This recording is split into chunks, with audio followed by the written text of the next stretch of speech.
ang misteryosong pagkawala ng Titan submarine sa ilalim ng dagat. Alright, kamusta mga kaibigan? Welcome sa Arvin Polo TV. At sa video na nga na ito, aalamin natin at sisiyasatin natin ng husto kung ano ba ang submarine na Titan.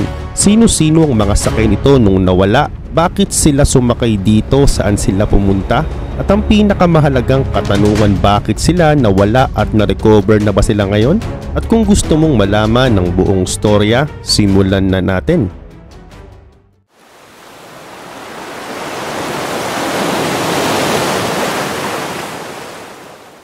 Unang bira, ano ba ang Submersible Titan? Ang Titan Submersible ay isang kumpanyang ino-operate ng OceanGate Incorporated. Layunin ng Titan na galugarin ng dagat North Atlantiko kung saan narito ang lumubog na Titanic. May lalim itong 12,500 feet below the surface. Nag-aalok sila ng serbisyo kung saan pwede kang mapasama sa kanilang mga expedition, kung saan magbabayad ka lang ng $250,000 o sa peso kulang-kulang 14 million pesos. At pag nagbayad ka nito, magagalugad at masisilayan mo na din ang Titanic na lumubog noon pang April 14 to 15, 1912. At ngayong alam mo na kung anong layunin ng kumpanya, ay dumako naman tayo sa kung sino-sino ang mga sakay nito. Oo, halos lahat sa kanila ay kasapi sa mga prominenteng pamilya at talaga namang napakayamang mga tao.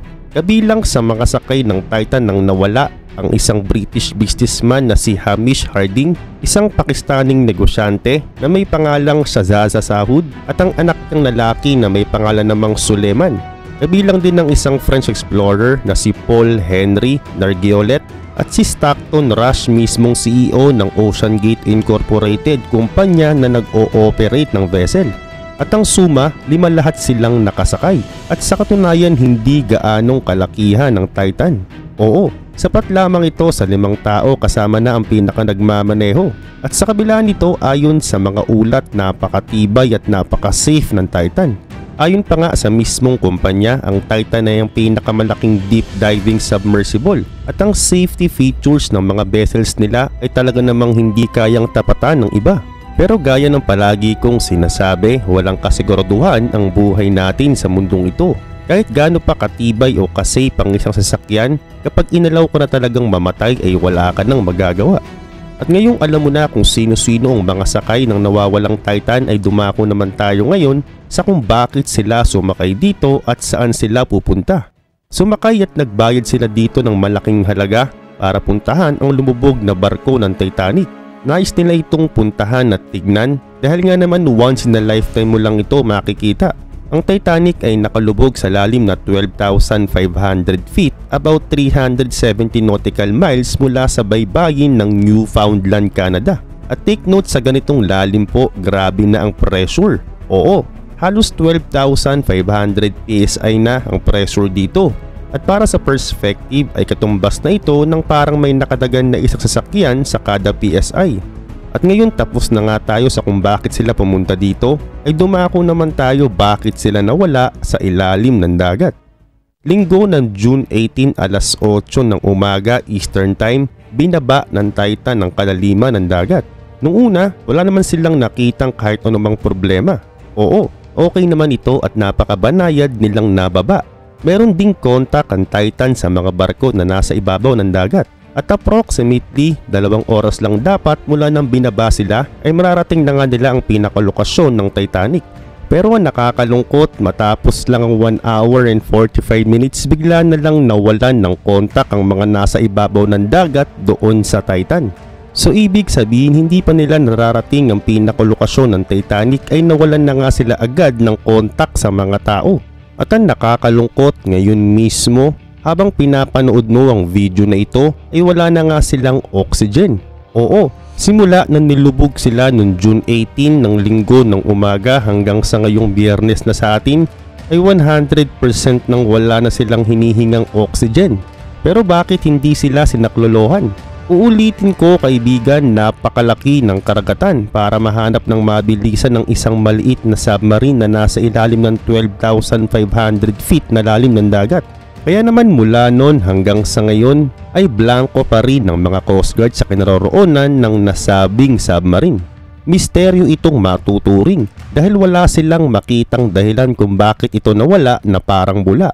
Di rin nila agad ito makikita dahil sa lalim at lawak po ng karagatan hindi uubra dito ang mga teknolohiya na ginagamit sa ibabaw ng lupa gaya ng GPS, locator o iba pa.